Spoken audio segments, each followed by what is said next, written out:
আমি দেখি কাদের সিদ্দিকী ভদ্রলোক ওনাকে অনেকে কটাক্ষ করে কথা বলে, এটা আমি পছন্দ করি না। কারণ কি, এক নাম্বার, একটা মানুষ ইয়াং বয়সে যা করে একটা বয়সের পরে তা পারবে না, এটাই স্বাভাবিক। আমার বাবা পারে নাই, আমার দাদা পারে নাই, আপনারা, আমি আজকে দেখতেছি অনেক মুরব্বী, আপনি ইয়াং বয়সে যা করেছেন আজকে পারেন, তা কিন্তু পারেন না। কাদের সিদ্দিকী সাহেব ইয়াং বয়সে দেশের জন্য সর্বোচ্চ করেছেন, জীবন বাজি নিয়ে মুক্তিযুদ্ধে গিয়েছেন, দেশের স্বাধীনতা ওনারা এনে দিয়েছেন, তাই না? তো সেটার চেয়ে তার বড় কোনো কন্ট্রিবিউশন প্রয়োজন নাই। এখন এই বয়সে একটা ভদ্রলোক, তো অনেকে হুইল চেয়ারেও হাঁটেন, তাই না, অনেকে নাইও, তো এই ভদ্রলোক যে এখনও সশরীরে হেঁটে যাচ্ছেন, বিভিন্ন প্রোগ্রামে কথা বলতেছেন, এইটাই এনাফ। ঠিক আছে, উনি বেঁচে আছেন, এটাই নিয়ামত। ওনার কাছে এই বৃদ্ধ বয়সে যদি বলি যে এটা করে দেন, এটা করে দেন, আপনি এইটা করেন নাই কেন, এগুলো আমার মনে হচ্ছে ওনার প্রতি অসম্মান।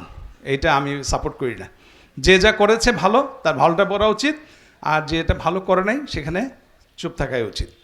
গতকালকে আমি দেখেছি একটা ভিডিও খুব ভাইরাল হয়েছে সখীপুরে, আপনারা হয়তো দেখেছেন।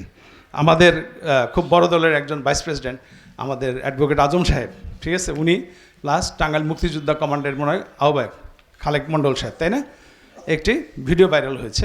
এই নিয়ে নানান অপপ্রচার আছে, কেউ বলতেছে সত্য, কেউ বলতেছে এআই দ্বারা তৈরি। আমার এখানে একদম ক্লিন কথা, আজকাল ফ্যাক্ট চেকিং নামে একটা ওয়েবসাইট আছে। আপনার যে কোনো এআই বেস, যে কোনো পিকচার, ঠিক আছে, যে কোনো পাশাপাশি দাঁড়ানো পিকচার, অনেক কিছু, ওইখানে আপনি যদি ইনপুট দেন, ওরাই বলে দিবে যে এটা কি সঠিক ছিল না মিথ্যা, তাই না? সো ওইটা ওখানে সাবমিট করে একটা আশা করি এটা মিথ্যা হবে, তাহলে এনে কোনো অনলাইনে দিলেই হলো। যদি এটা মিথ্যা হয় তাহলে অবশ্যই আজম ভাইয়ের বিরুদ্ধে যে অপপ্রচারগুলো হচ্ছে আজম সাহেবের বিরুদ্ধে, এটারও আমি বিরুদ্ধে, ঠিক আছে না?